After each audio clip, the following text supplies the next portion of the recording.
अस्सलाम वालेकुम। उम्मीद है कि आप खैरियत से होंगे। डोनाल्ड ट्रंप की असैसिनेशन को लेके या सैयद अब्बास अराग़ची साहब की बड़ी कामयाब डिप्लोमेसी को लेके, जहां वो ओमान, पाकिस्तान, रूस हर तरफ नज़र आ रहे हैं आपको। बहुत सी चमक-गोइयाँ, बहुत सी गुफ्तगू हो रही है, बहुत से फ़ैसेट्स हैं जो डिस्कस करने वाले हैं। लेकिन आज जो मैं मौज़ूए बहस लाना चाहता हूँ गुफ्तगू, वो ये है कि जो हम आपको जंग के पीक पे बात कर रहे थे, आज कोई 60वां दिन लगभग चढ़ गया है, 59th डे है गालिबन। कि पाकिस्तान एक उन ममालिक में से शामिल है, उस फ़हरिस्त में शामिल है कि जो फूड स्केर्सिटी का शिकार होते हैं रेगुलरली। पाकिस्तान एक फूड इनसिक्योर मुल्क माना जाता है, और इस फ़हरिस्त में पाकिस्तान उन 10 ममालिक के हमराह है, जिनके अगर मैं नाम लूँ तो आप वाक़ई में शर्म से नज़रें झुका लेंगे। पाकिस्तान और Afghanistan, Bangladesh, democratic Republic of Congo, Myanmar, Nigeria, south Sudan, Sudan, Syria और यमन। आप इनमें से 7-8 को देखेंगे तो आप रियलाइज़ करेंगे इनके अंदर एक बड़ी कॉमन फैक्टर है। इन ममालिक के अंदर टोटल वॉरफेयर की सूरत-ए-हाल है या रह चुकी हुई है पिछले चंद दहाइयों के अंदर। लेकिन पाकिस्तान के अंदर देखा जाए तो ना कोई इतने बड़े पैमाने पे कोई बड़ी जंग की कैंपेन यहाँ चली है। ठीक है, एक सिविल वॉर थी हमारी, लाखों की तादाद में लोग शहीद हुए हैं, बमबारी भी होती थी। लेकिन ओवरऑल पाकिस्तान के बॉर्डर्स, उनकी सालमियत 71 ऑनवर्ड्स प्रीटी मच कायम है। जहाँ ट्रेड, गवर्नेंस, ब्यूरोक्रेसी, फंक्शनिंग, एक जो ब्यूरोक्रेटिक सिस्टम्स हैं वो तो चल रहे हैं। उसके बावजूद पाकिस्तान इस फहरिस्त में क्यों आता है? क्योंकि पाकिस्तान इंडस वैली, जो कि एक फ्लड प्लेन है, उसका एक वारिस है। और ये खिता जो है पूरे हिंदुस्तान की ब्रेड बास्केट था, जिस तरह यूक्रेन पूरे यूरोप की ब्रेड बास्केट है या रूस की ब्रेड बास्केट है। ब्रेड बास्केट वो इलाका होता है जहाँ से बहुत ज़्यादा अनाज, ये चीज़ें, गेहूँ वगैरह पैदा होते हैं, तो वो सबको खिलाता पिलाता है। आपको याद होगा कि जंग के स्टार्ट में हमने बताना शुरू कर दिया था कि बड़ा ज़रूरी है कि जब हॉर्मुज़ जब से बंद हुआ है कि पाकिस्तान जो है वो खाने को गल्ला कर ले, वो फ्यूल वो तो करे ही करे, एनर्जी को कंज़र्व करे ही करे, लेकिन खाने को भी कर ले। क्यों? क्योंकि पाकिस्तान का मेन प्रॉब्लम ये नहीं है कि पाकिस्तान एक फ्लड प्लेन है, हम इंडस वैली के वारिस हैं, हम ब्रेड बास्केट है खत्ते के, खाने के या कोई थोड़ नहीं है। हमारा मेन प्रॉब्लम है फूड एक्सपोर्ट। उसके अलावा हमारी सेकंड प्रॉब्लम है कि हम इनएफिशिएंट फार्मिंग टेक्निक्स को इख्तियार करते हैं। अगेन मैंने जहाँ स्टार्ट में इशारा कर दिया कि हम फ्लड प्लेन है, सारा पानी नॉर्थ से आता है, इंडिया की तरफ से अफगानिस्तान की जाने से आ रहा है, उसको जाके हम सिंध और पंजाब में बहा देते हैं, फ्लड कर देते हैं पूरी अपनी ज़मीन को। और हम पर एकड़ जो यील्डेज है वो बहुत कम लेते हैं बनिस्बत बाकी दुनिया के। इसके बावजूद हम अफ्रीका से ज़्यादा अनाज पैदा करते हैं, पूरे अफ्रीका से। तो इस सब को मद्देनज़र रखते हुए सोचना चाहिए कि यार, एक खित्ते में इतना अनाज पैदा हो रहा हो तो वहाँ पे फूड इनसिक्योरिटी कैसे हो सकती है? वहाँ पे लोग भूखमरी से कैसे मर सकते हैं? वहाँ पे लोग मेल न्यूट्रिशन कैसे हो सकते हैं? वहाँ का उस मुल्क को उस टॉप 10 लिस्ट में कैसे लाया जा सकता है? तो वो फूड एक्सपोर्ट वाला पहिया। फिर बैड मैनेजमेंट है। फिर हमारे पोरस बॉर्डर हैं अफ़गानिस्तान और ईरान के, कि हमारी जो ट्रेड पॉलिसी है वो ऑन पेपर कहीं नहीं है विद रिगार्ड्स टू, वो सारा स्मगलिंग की मद होता है। तो इस सब को मद्देनज़र रखते हुए एक 21वीं सदी के अंदर मुल्क जो अभी अपनी सैटेलाइट लॉन्च करे, चाइना की मदद के साथ ठीक है, लेकिन अपनी पहली इंडिजिनस सैटेलाइट लॉन्च करे, और वो मुल्क ऐसी ऐसी टेक्नोलॉजीज़ अपने अपनी गिरफ्त में रखता है जो इंसानियत को ख़त्म करने की सलाहियत रखते हो, जैसे कि न्यूक्लियर वेपन्स हो गए, उनके डिलीवरी सिस्टम्स हो गए। जिसके पास एक एयर डिफेंस का निज़ाम हो जो कि इंडिया को, जो 10 गुना बड़ी डेमोक्रेसी है, बड़ी इकॉनमी है, उसको मुंह तोड़ जवाब दे देता है। लेकिन उस मुल्क के अंदर 25 करोड़ अवाम का फ्यूचर सिक्योर नहीं है कि वो फिज़िकल और मेंटल डेफिशिएंसीज फेस करेंगे, या खाने के लिहाज से वो मुश्किलात फेस करेंगे, 2 वक्त की रोटी पूरी करने में, अपने बच्चों के माइक्रो और मैक्रो न्यूट्रिएंट को, उसको कैलोरिक इनटेक को पूरा करने के लिए।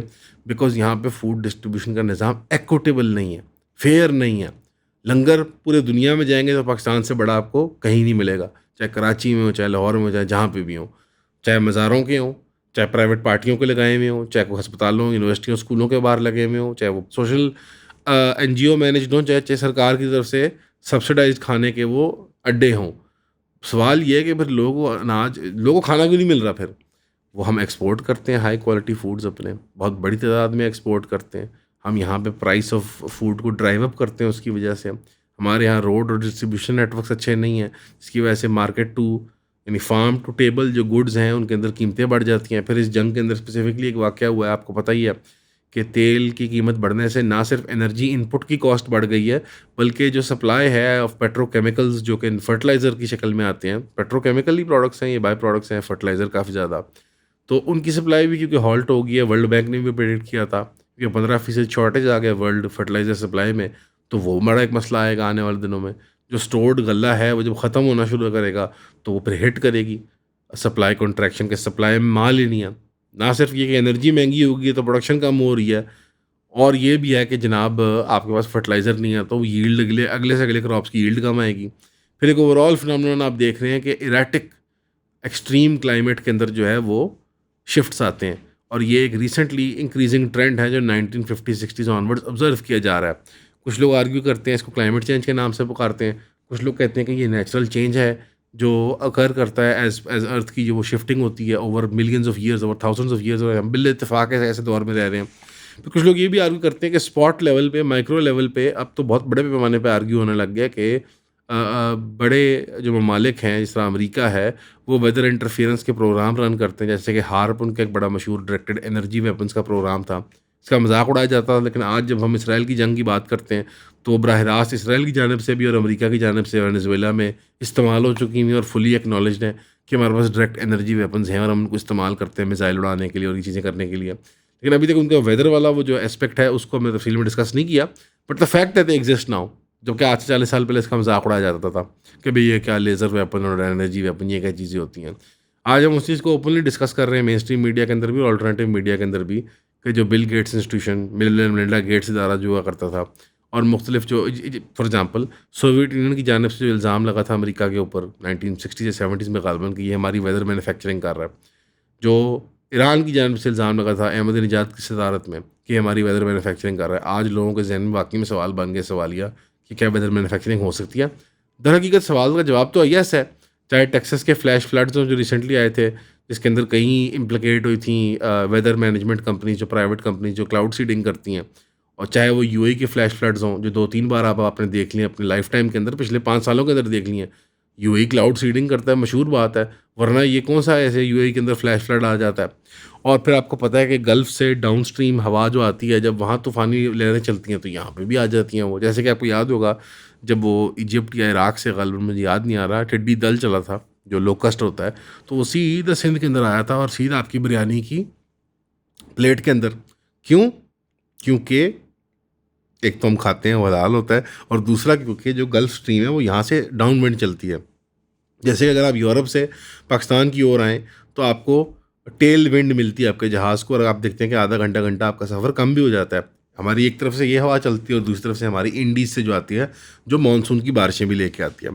फिर गैर मौसमी बारिशें हो जाना, गैर वक्ती बारिश हो जाना, मुख्तलिफ इस तरह की लेट से हथकंडे इस्तेमाल नहीं भी कर रहे, इस तरह की शरारतें नहीं भी हो रही, हालांकि ये होनी है, हमारा ये ईमान है इस्लाम की, ये उस तकाज़ों में से है कि आने वाले दिनों में आखिर ज़मान में ये सब होना है। तो ये सारी तमहीद बांधने का मकसद क्या है कि इसके बावजूद, लाख कंप्लेंट्स के बावजूद, लाख मसाइल को प्रेडिक्ट करते हुए बावजूद, हमारी स्टेट ने बेहतर समझा कि डिप्लोमेटिक एफर्ट्स को परसू करने के लिए कुवैत के ज़रिए पूरे गल्फ़ के अंदर खाना भेजा जाए इस किल्लत के अंदर भी।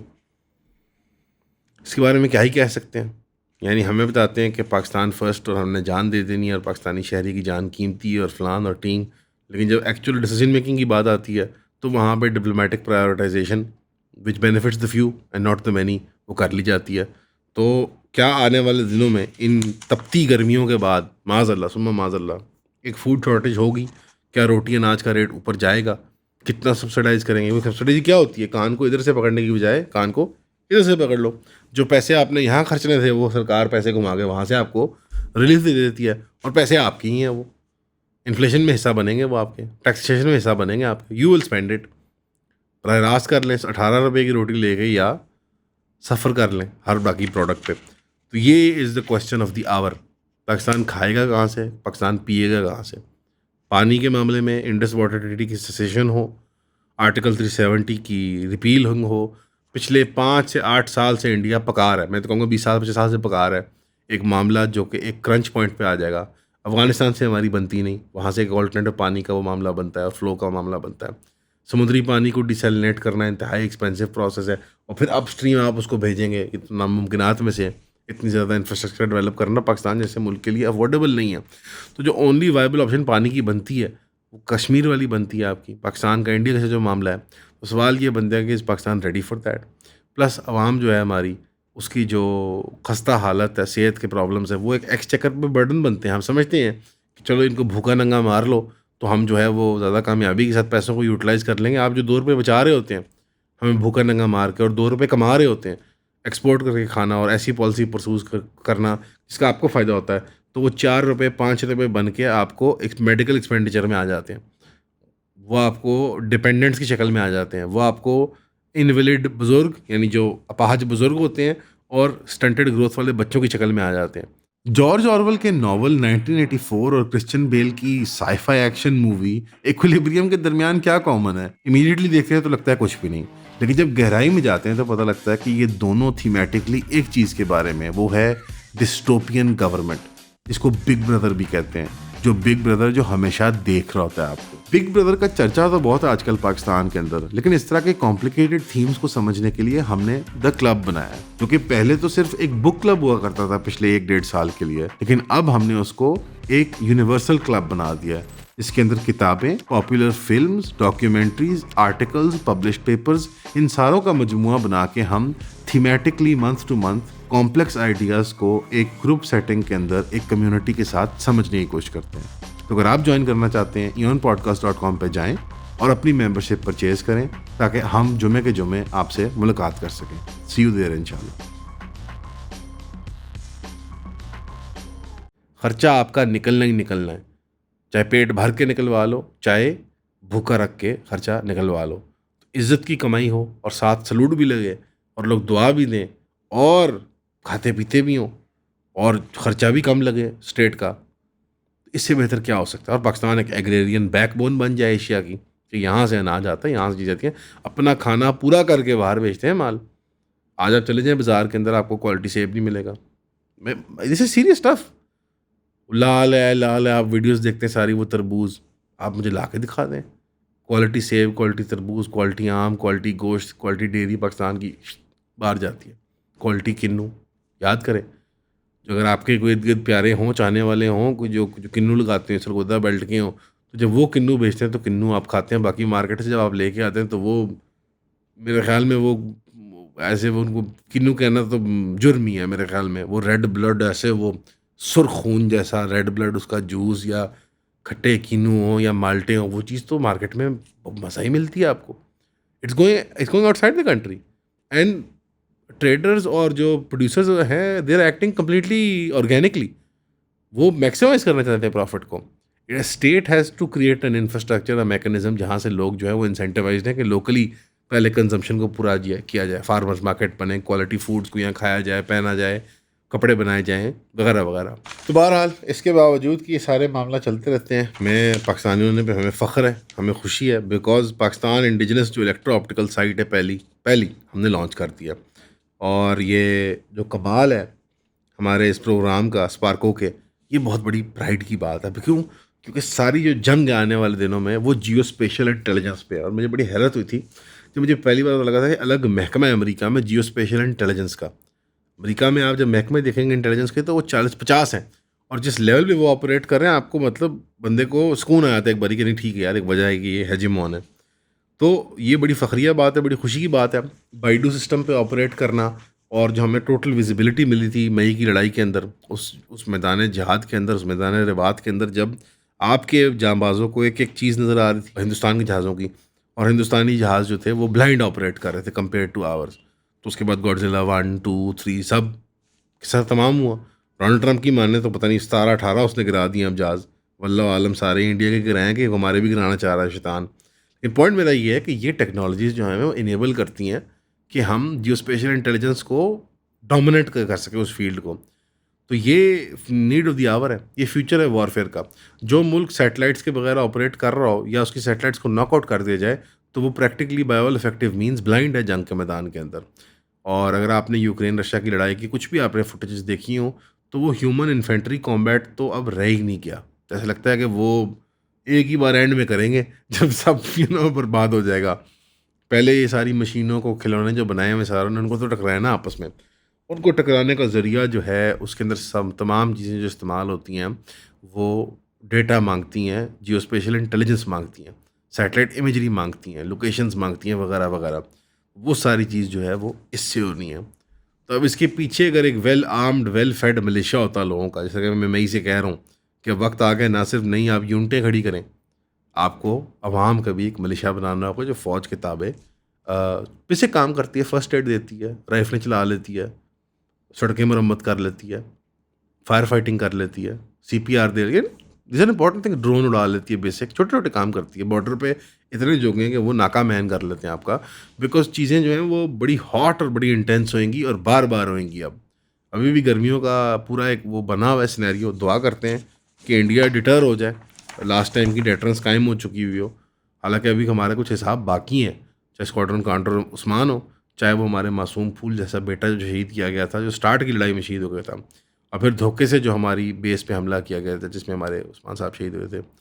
तो वो मिसयूज़ करना उस वक्त की निगोशिएटेड सेटलमेंट को, वो हिसाब चुकाने को है बाकी। नंबर एक, पाकिस्तान की मेनलैंड के ऊपर डायरेक्टली मिसाइल फायर करना, और पाकिस्तान ने जो है वो उसको इन इन रिस्पॉन्स इन काइंड ये किया कि पाकिस्तान ने मिलिट्री इंस्टीट्यूशन को टारगेट किया, जबकि इंडिया ने हमारी सिविल इंस्टीट्यूशन को ओपनली टारगेट किया। तो ये बहुत से हिसाब को चुकाने को रहते हैं। एक मौका था अल्लाह ने दिया था कि उनकी एयरफोर्स ग्राउंडेड थी और उनको हम भारी नुकसान पहुँचाते, लेकिन एक हिकमत अमली ये थी कि हम एस्केलेट ना करें इसको इस पॉइंट तक जहाँ हमारे कंट्रोल से बाहर निकल जाए। कि ज़ाहिर बात है Pakistan is the smaller fry in this matter, और पाकिस्तान को एक कंट्रोल्ड लड़ाई ही सूट करती है जो लंबी अट्रिशन की ना हो, बल्कि शॉर्ट बर्स्ट के अंदर हो। तो उम्मीद करते हैं आप खैरियत से होंगे। हमेशा की तरह सुनने का शुक्रिया। अस्सलाम वालेकुम।